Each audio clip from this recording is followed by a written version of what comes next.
Bonjour Pascal, merci de nous recevoir. Aujourd'hui on est venu voir un peu ta culture. Déjà, est-ce que tu peux te présenter? Oui, bonjour, je suis donc Pascal Arvicus, je suis producteur de safran en Vaucluse depuis 2010. D'accord. Et qu'est-ce que je voulais dire? Oui, donc tu cultives le safran, hein. Tu peux nous expliquer comment ça se passe, à quelle époque tu le ramasses, enfin un peu tout le process donc de la culture du safran? Oui, donc le safran est issu d'une fleur qui est appelée Crocus sativus. Donc c'est un crocus qui est utilisé depuis la nuit des temps pour la production de safran. Et on va donc récupérer dans cette fleur la partie qui nous intéresse, c'est-à-dire le pistil de la fleur, la partie rouge. Après déshydratation, c'est ce pistil qui va nous donner le safran. Alors la récolte a lieu en octobre, donc là on est en plein boom au niveau de la récolte et c'est à ce moment-ci que les fleurs sortent de terre pour nous donner l'épice. D'accord, donc tu as une fleur et tu récoltes, comme tu dis, le pistil pour avoir le safran. Mais avant d'obtenir cette fleur, je veux dire, comment ça se passe? Est-ce que ce sont des graines? Je sais pas, tu nous expliques un peu? Alors la plante, le Crocus sativus est une plante qui est stérile et qui ne se multiplie que par multiplication des cormes, c'est-à-dire que chaque année, les bulbes qu'on appelle les cormes sur Crocus sativus vont se multiplier dans le sol. Donc on va planter ces cormes entre le mois de juin et le mois de août, parce que c'est à ce moment-là que le corme est en dormance, est au repos. Et c'est à ce moment-là qu'on peut le manipuler sans le déranger. Et puis, une fois planté, on va laisser faire la nature. Donc, c'est-à-dire que logiquement, avec les précipitations qu'on doit avoir en août et début septembre, le corme va se réveiller tout début septembre et va sortir ce qu'on appelle les cataphiles. Ce sont des espèces de germes blancs. Ces germes blancs, à partir du mois de septembre, vont traverser les 10-15 cm qui les séparent de la surface du sol pour arriver à la surface du sol début octobre et à ce moment-là, laisser apparaître les fleurs. Donc les fleurs vont sortir de ces cataphiles. La durée de récolte va s'échelonner sur 3 semaines à mois à peu près. Donc pendant 3 semaines à mois, on va récolter toutes les fleurs qui sortent tous les jours.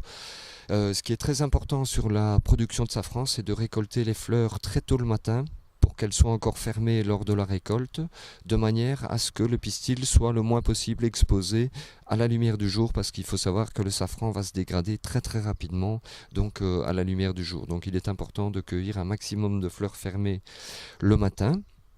Une fois que les fleurs ont été cueillies, on va rentrer à la maison à ce moment-là et on va faire ce qu'on appelle l'émondage. L'émondage qui consiste à séparer le pistil de la fleur pour ne garder que la partie rouge du pistil qu'on va dans la foulée faire sécher, déshydrater pour lui faire perdre 80% de son poids en eau. Donc pour 10 grammes de pistil frais, il me restera au final, une fois déshydraté, 2 grammes de safran sec. D'accord, donc toi, ton rôle aujourd'hui, donc c'est de récolter ce safran, mais si j'ai bien compris, tu produis aussi les cormes. Exactement, donc ça c'est la deuxième partie de mon activité. Il y a donc la première partie qui est la production de l'épice et depuis 3 ans à peu près maintenant, il y a une très forte demande autant de particuliers que de professionnels ou de futurs professionnels safraniers sur le corme de Crocus sativus et donc depuis 3 ans maintenant, je me suis également lancé dans la production de cormes de crocus pour la revente. Et donc ta clientèle sont, comme tu dis, aussi bien des particuliers que des professionnels. Alors tout à fait, ma clientèle, donc en fait au niveau de mes ventes, j'ai vraiment axé sur la vente directe. C'est-à-dire que je fais énormément de marchés, de manifestations, de salons, parce qu'on se rend compte à l'usage que les gens connaissent assez peu le safran. C'est une épice qui leur est assez inconnue encore, bien que c'est une épice qui a toujours été utilisée ici en Provence. Mais les gens ont un petit peu oublié l'utilisation de cette épice et sont très souvent à la demande d'explications sur le safran. Donc en vente directe, c'est ce qui nous permet, c'est ce qui est le plus simple pour nous, de pouvoir expliquer aux gens comment utiliser correctement l'épice et leur expliquer aussi ce qu'ils peuvent en faire, parce que le safran, c'est pas que la paella, le risotto ou la bouillabaisse.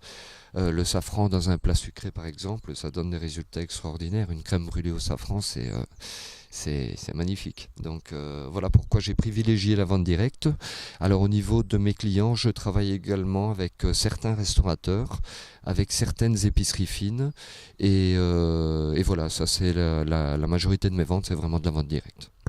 Oui, effectivement, c'est vrai qu'on a l'occasion de voir donc le safran autre que dans les paellas, comme c'est communément apprécié, mais également, et comme tu dis, sur des crèmes brûlées, voire même dans le chocolat. C'est vrai que ça s'accorde très, très bien, quoi. L'association safran chocolat noir est assez extraordinaire. Oui, c'est quelque chose qui est excellent. Si je ne me trompe pas, d'ailleurs, tu es quand même, tu portes l'image du département au-delà de nos frontières, parce que je crois que tu es régulièrement primé aussi sur les concours, comme le concours général de Paris. Alors ça fait 2 années que j'ai la chance d'avoir le safran qui est médaillé à Paris, en effet, au concours général agricole. Voilà, mais c'est que du bonheur. C'est aussi un peu la reconnaissance d'une année de travail à chaque fois. Oui, c'est le petit cadeau qu'on a en fin d'année, c'est ces médailles. Ouais, c'est super. Par contre, oui, donc là, on a ta safranerie, hein, c'est comme ça que ça s'appelle. Alors, il y a 3 termes qui existent. Il y a safranerie, c'est le terme que j'emploie au même titre que je parlerai d'une roseraie ou d'une bambouserie. Certains parlent également de safranière, mais je préfère utiliser le terme safranière pour la dame qui va cultiver le safran. Et un 3e terme existe, c'est safranerie, mais celui-là était utilisé avant. À l'heure actuelle, on ne l'utilise quasi plus, le terme safranerie. Voilà pourquoi je parle de moi de safranerie. Oui. Et ton exploitation, donc, elle est sur quelle superficie aujourd'hui?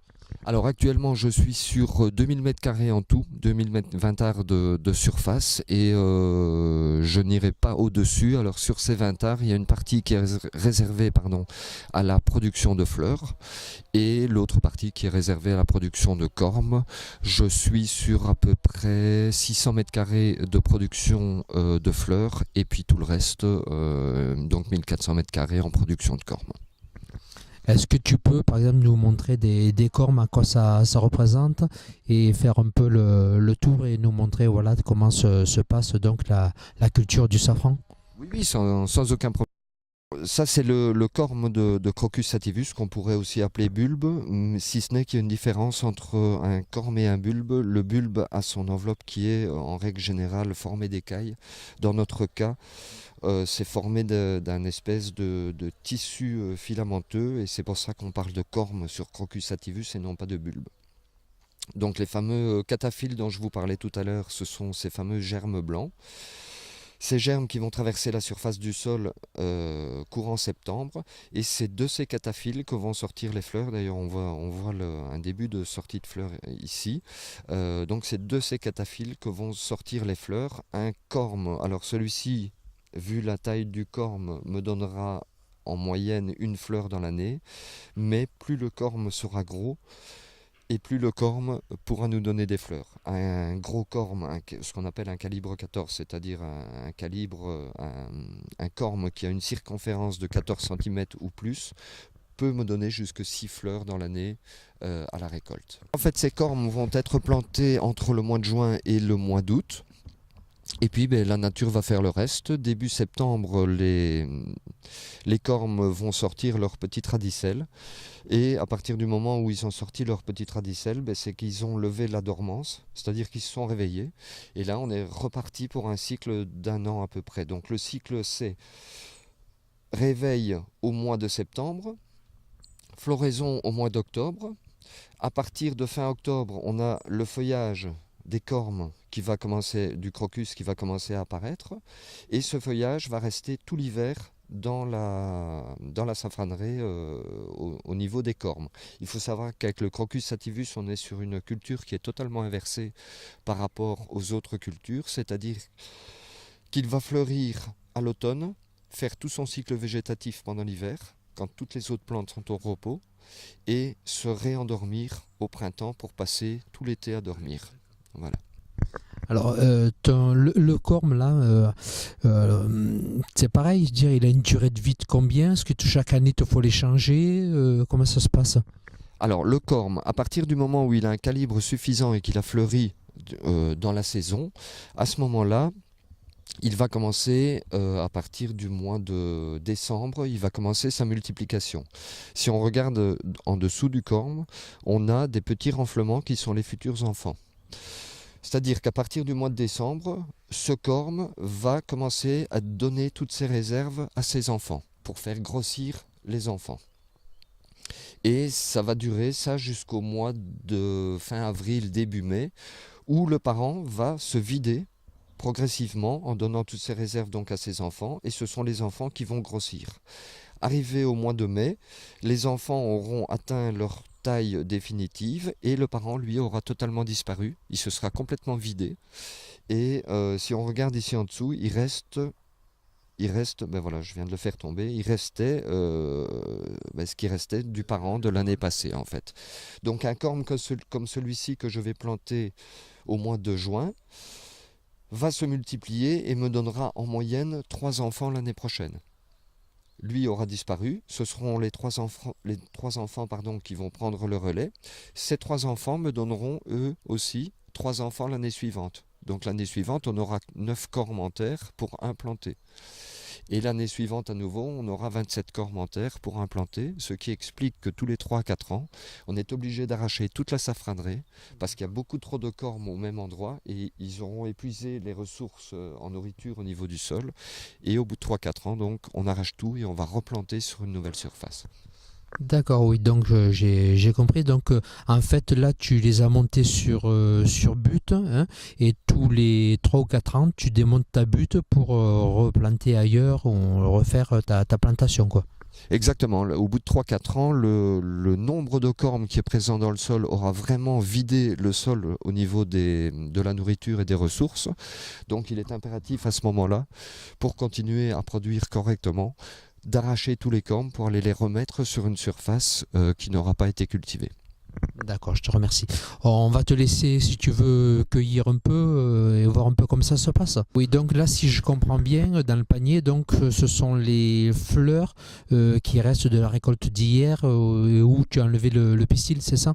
Exactement, donc ça c'est un panier de fleurs dont le pistil a été extrait et ces fleurs maintenant vont partir sur le tas de compost pour enrichir le tas de compost. Par contre, donc, oui, comme je disais, je vois des pistils, alors je ne sais pas le nom, excuse-moi, hein, mais je vois des pistils oranges, tu peux nous expliquer? Alors ce sont les étamines en fait, ce sont les parties jaunes qui restent sur la plante, ce sont les étamines, donc les parties mâles qui contiennent le pollen, mais dans le cas du Crocus sativus, ça a très peu d'importance parce que c'est un hybride qui est stérile, donc il ne se multipliera pas par pollinisation et par formation de graines. Il ne se multipliera, comme je l'ai expliqué tout à l'heure, que par multiplication du corme. Ce sera un clonage du corme d'année en année. D'accord. Et donc là, tu nous as expliqué que ton panier, chaque jour, donc tu le vidais sur ton temps et ça va te faire donc ton compost pour enrichir ton sol, c'est ça? Exactement, l'année prochaine, ce sera du compost qui me servira à enrichir mon sol. En fait, c'est donc c'est un retour à la nature donc du produit. Exactement, ben voilà, après la récolte, la boucle est bouclée et donc ces pétales vont me servir à à enrichir à nouveau mon sol pour la production de l'année prochaine.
Oui, donc là, on voit une fleur de safran que tu viens de cueillir. Là.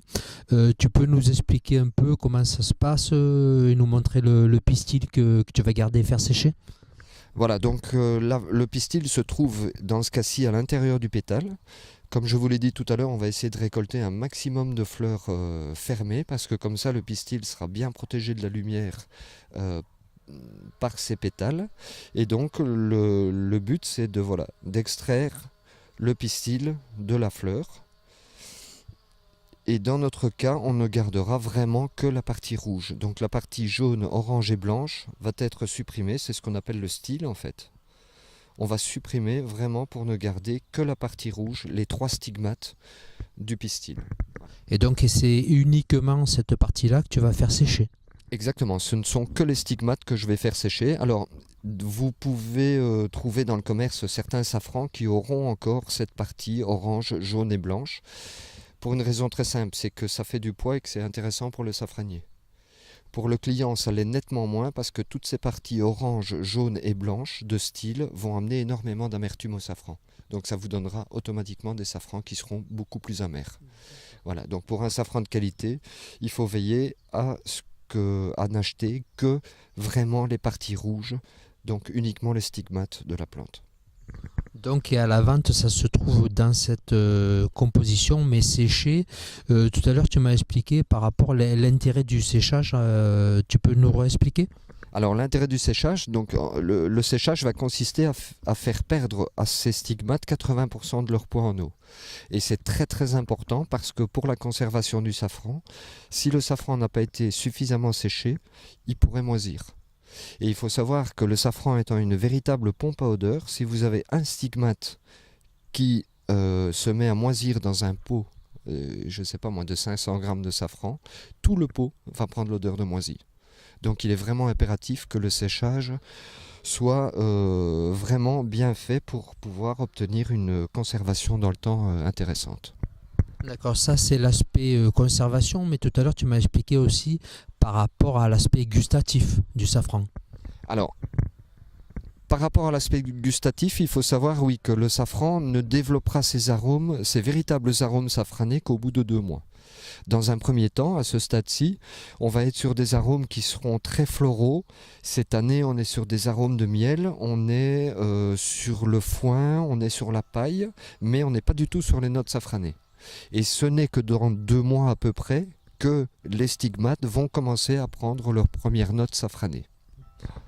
Ouais. Mais alors peut-être j'ai pas très bien compris, mais si tout à l'heure ce que tu nous as expliqué, c'est que si le fait de sécher le safran, c'était un processus donc pour que justement son goût devienne plus intéressant. Oui, exactement. Donc en fait, ce qui se passe, c'est que dans le pistil de safran, on a 3 composés chimiques. On a la crocine qui est responsable de la couleur caractéristique du safran. Donc si j'écrase, comme je l'ai fait tout à l'heure sur ma main, des pistils frais, immédiatement le safran va colorer en jaune-orange. Le taux de crocine, il est identique au moment de la cueillette et 1 an après. Enfin, plus ou moins identique, il y aura très très peu de variations sur le taux de crocine. Par contre, la picrocrocine, qui elle est responsable du goût et de l'amertume caractéristique du safran, est présente en grande quantité au moment de la cueillette. Le safranal, qui lui est responsable de l'odeur caractéristique du safran, est très peu présent dans un premier temps. Le fait de sécher notre safran, donc de le déshydrater et donc de le faire monter en température au four, va enclencher à l'intérieur du pistil un processus chimique. Et ce processus chimique, c'est la dégradation de la picrocrocine en safranal. Une fois que le processus est enclenché lors du séchage, donc de la montée en température, ce processus continuera dans le temps. Et le safran ne commencera à prendre ses premières notes vraiment safranées qu'au bout de 2 mois à peu près. Et plus le safran va vieillir, plus il sera boisé et safrané, et plus on va perdre toutes ces nuances florales, ces nuances de cuir mouillé. Tout ça va progressivement disparaître pour laisser place à ces notes qui seront de plus en plus safranées. Donc en sentant un safran, quelqu'un qui a un peu l'habitude pourra exactement savoir à quelques mois près quel âge il peut avoir. D'accord, donc l'intérêt c'est d'avoir plutôt du safran qui a en moyenne 6, 8, 10 mois. Alors ça dépend vraiment ce qu'on recherche. Je travaille avec certains restaurateurs qui sont à la recherche d'énormément de finesse et qui vont préférer travailler des safrans qui ont moins d'un an. Il y a d'autres restaurateurs, eux par contre, qui sont à la recherche du côté très boisé et très safrané sur le safran. Et ces restaurateurs, eux, ne travailleront le safran qu'au bout d'un an à peu près, parce que c'est au bout d'un an que le safran aura vraiment pris toutes ces notes très safranées. Oui, donc effectivement, c'est ce qu'on disait peut-être tout à l'heure. Ce sera en fonction donc des plats que le restaurateur souhaite faire, c'est-à-dire si c'est des desserts, si c'est plutôt des viandes ou autres, enfin ou du riz, et du coup il choisira son type de safran, enfin l'âge de son safran en fonction du goût qu'il veut obtenir derrière, quoi. Exactement, dans les desserts, on partira sur beaucoup plus de finesse. Il faut que ce soit élégant, il faut que ce soit délicat. Donc en règle générale, on va travailler des safrans qui seront beaucoup plus jeunes. Pour d'autres plats où, par exemple, je sais pas, sur du gibier ou des choses comme ça qui sont des viandes assez costauds au niveau du goût, on prendra un safran qui sera beaucoup plus équilibré pour ces viandes-là, donc un safran qui sera beaucoup plus puissant. Oui, donc c'est vrai que quand on le regarde comme ça pourrait paraître une culture assez simple, mais c'est très, très compliqué parce qu'il faut déjà le cueillir au bon moment, mais également après il y a toute la phase du tri, du séchage et donc de vieillissement, quoi. Exactement, et j'ai pris l'habitude de dire que ce qui fera votre safran, c'est le séchage. Et c'est ce qui fait aussi la qualité des safrans français par rapport aux safrans étrangers. Et c'est en partie pour ça que les safrans français sont considérés comme faisant partie des meilleurs safrans du monde. C'est que nous séchons ici notre safran principalement au four. C'est-à-dire que c'est un séchage qui va être très court, à basse température. Contrairement aux safrans étrangers qui, eux, vont être séchés en plein soleil pendant une journée. Et comme je vous l'ai dit tout à l'heure, moins le safran aura été exposé aux UV, meilleure sera sa qualité. Oui, donc nous sommes ici, comme on disait tout à l'heure, sur une exploitation agricole. Alors j'en viens à un autre point, c'est que, comme tu le sais, donc en janvier 2019, il y aura les élections à la Chambre d'agriculture, dans les chambres d'agriculture donc de partout en France, où là on va élire donc les représentants tant des salariés que des exploitations ou même des groupements d'employeurs. Donc je voulais savoir un peu ce que tu en pensais, comment tu voyais les chambres d'agriculture, nous donner ton point de vue, en sachant que d'une manière générale, donc une chambre d'agriculture, eh bien, à quoi ça sert? C'est déjà, ce sont pour donner des conseils, tant techniques que d'ordre, comment dirais-je, juridique, mais également c'est faire des recherches, des analyses et voir la faisabilité donc de certaines cultures ou autres. Et c'est pour ça aussi que donc au sein de ces chambres, il y a des commissions qui sont mises en place pour travailler sur tous ces sujets-là. Est-ce que toi, tu as eu donc l'occasion à être amené justement à solliciter les chambres d'agriculture par rapport à la spécificité de la culture du safran? Alors j'ai été amené à prendre contact avec les chambres d'agriculture, donc le 84, le 13 et le 06. Pour avoir des renseignements et notamment sur le coût de production du safran, parce que nulle part en France le coût de production n'avait été établi. Donc il y a 2 ans, on est parvenu via la Chambre d'agriculture du 13 à obtenir un coût de production. Donc la Chambre d'agriculture du 13 a fait pour nous une étude qui a duré 2 ans, je crois, et ils se sont rendus chez différents safraniers de Provence, et là un coût de production a été établi pour la production du safran, ce qui nous a permis aussi de vérifier si au niveau du prix de vente on n'était pas un peu trop élevé, parce qu'on a tendance à croire que le safran est quelque chose de cher, mais au final, grâce à cette étude réalisée par la Chambre d'agriculture du 13, on se rend compte que en vendant le safran français 30 € le gramme, on n'est pas si cher qu'on ne croit, puisque les coûts de production qui sortent de cette étude de la Chambre d'agriculture du 13 Pour le safran de Provence, le coût de production est de 18,83 € le gramme hors main-d'œuvre. Donc voilà, en vendant le safran 30 €, on est dans une marge tout à fait normale, et c'est grâce à la Chambre d'agriculture du 13 maintenant qu'on est au courant de ça, parce que jusque-là, rien n'avait été calculé sur notre culture, étant donné qu'on est nous sommes de petites cultures par rapport à d'autres cultures existantes. C'est le genre de choses qui a tendance à être un petit peu oublié, et voilà, donc grâce à certaines chambres d'agriculture, on parvient à avoir des renseignements vraiment précis qui peuvent nous aider à continuer à avancer. Donc, en tant que tes propos, les chambres d'agriculture sont nécessaires pour l'agriculture en règle générale, et particulièrement dans ton cas précis pour connaître la faisabilité et le devenir de ton exploitation. Ah, tout à fait. Là, sans la chambre d'agriculture, pour certaines choses, on serait vraiment très très embêté. Et comme je te le disais tout à l'heure aussi, le gros avantage des chambres d'agriculture, c'est qu'elles nous permettent d'accéder à des choses où, petites structures que nous sommes, où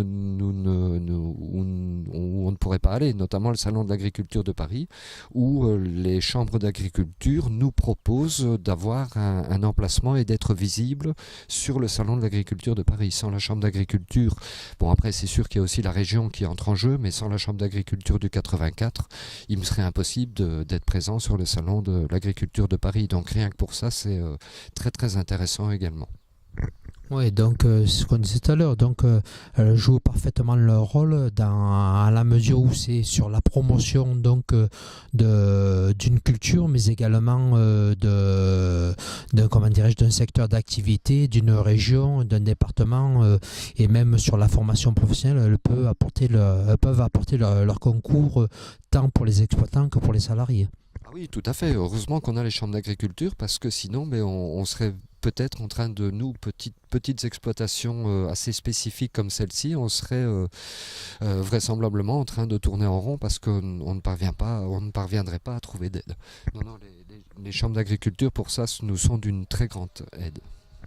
Et d'une manière générale, donc, s'il n'y avait pas les chambres d'agriculture, aujourd'hui, il y aurait pas mal de difficultés, tant sur les relations avec, les pouvoirs publics et autres. Ah, exactement, parce que les chambres d'agriculture sont vraiment les relais entre nous, exploitants agricoles, et le monde politique qui, à certains moments, est assez déconnecté de la réalité du terrain. Donc, si je comprends bien, ça a aussi un impact sur l'emploi, parce que s'il n'y avait pas d'exploitation, donc il y aurait des difficultés pour employer des salariés aussi bien permanents que saisonniers, surtout dans notre département où effectivement il y a beaucoup de très petites exploitations. Exactement, oui, tout à fait. Là, la Chambre d'agriculture a un rôle, et joue un rôle très très important à ce niveau-là. Donc, si j'ai bien compris, tu voteras déjà toi dans un premier temps pour ces élections-là, et tu invites peut-être aussi les autres à en faire autant pour le devenir de l'agriculture, que ce soit exploitation ou salarié. Ah, exactement, là il faut se déplacer en masse pour aller voter lors de ces élections des chambres d'agriculture, parce que on se rend compte que l'avenir de l'agriculture dépend en grande partie du travail qui est réalisé par les chambres d'agriculture. Je te remercie donc de tes propos, de nous avoir accueillis, et puis nous te souhaitons une très très bonne cueillette. Mais merci beaucoup, et puis merci à vous surtout aussi d'être venu voir notre exploitation et voir ce qu'était exactement la production de l'épice safran. Merci.